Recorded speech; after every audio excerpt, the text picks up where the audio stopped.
पाठ वजा 17 मातृभाषा। एक दिवस अनेक भाषा जाणणारा भाषापंडित अकबरच्या दरबारात आला।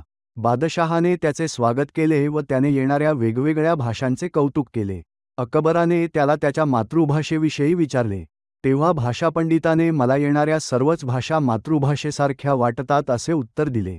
बादशहाला मातृभाषेविषयी उत्सुकता राहिली। त्याने विचारले, भाषापंडिताची मातृभाषा कोणती? मातृभाषा कोणती असेल? तेव्हा बिरबलने त्याला म्हटले, माझ्याबरोबर रात्री एके ठिकाणी चला, तुला भाषापंडिताची मातृभाषा समजेल असे उत्तर दिले।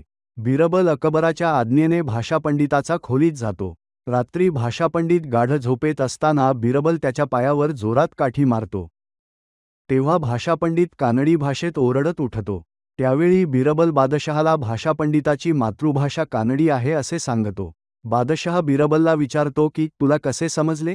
बिरबल महाराजांना सांगतो की माणसाला जेव्हा काहीही इजा होते तेव्हा ते प्रथम मातृभाषेतच ओरडतात। त्यामुळे भाषापंडिताची मातृभाषा कानडी आहे व भाषापंडिताला मारल्याबद्दल बिरबलने त्याची माफी मागितली।